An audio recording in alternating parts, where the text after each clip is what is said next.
Kaseng Jingiakynduh Samla Pule bela pendep yang Jingiakynduh berkecai training berfair na ke Don Bosco kebela tip dekat Association of the Past People of Don Bosco.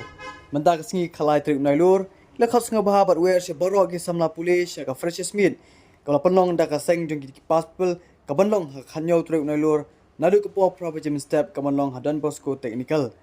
Nakaliang presiden bak secretary Jung Kaseng Jingiakynduh Past People kilong ba ke jing penlong ya kata ka freshest meat kalong kum sibenta ke Jingiakynduh lang bad itu itau ki Samla bela pendep ke jing Pule haki training ba fair bar haki course ba fair na ka institute jong Don Bosco ka baseng da ki silsen ya kata ke Jingiakynduh lang jonggi kan deh po prabaje menstep ha Don Bosco Technical School bad nak liang kenolam kan ka kenhun la khos ka bahabat wer che baro ki Samla bagi point ti sya kata ka freshest meat ka banlong ha khanyo turek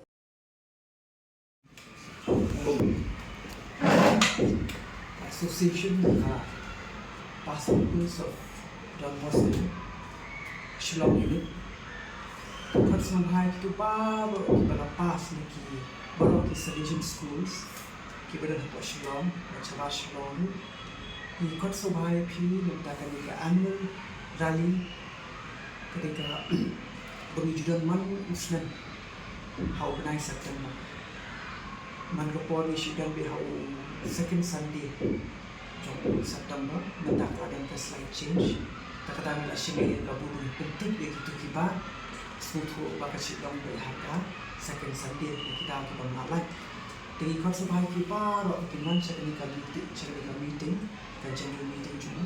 bagi program orang belum kunjungi jangan kunjungi ke bagi man kepot kan dan ke registration sekarang ada flash dan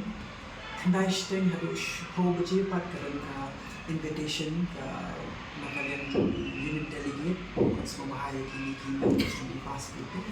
kan sedang kecing welcome song nak house members from the house dengan tangis kemas ada yang kena sedang di refreshment ada kemas ada refreshment ada yang sedang kena business session ada General Secretary was present in the annual report, the financial report, academic treasurer. Then we saw the way in the business session, the Nigerian month report, how many days have we given scholarship, kabalong ni kuat untuk association ni kuat contribute, bersama, bagi bisa, bagi bisa, ke institution ke dalam school ni.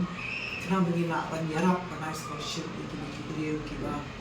nomlah apa effort ini course kita nak project kan di away nak kerja kan kita kerbang bahan session kita tahu lewat kerbang senap semua tu buat kan nongka bersyukur hadu kita pada kini program kerja ni atau hadu ni seperti kita kalah ni jisden pada ni kita ni saya shalai kubanjulah pun Kandai apa culik ini Don Bosco hall kandai hanya kenal ni apa Don Bosco Technical School ni apa hall Don Bosco hall tarik yang tarik kedai kanyung tarik September kedai season ni mentau Sunday kedai Sunday apa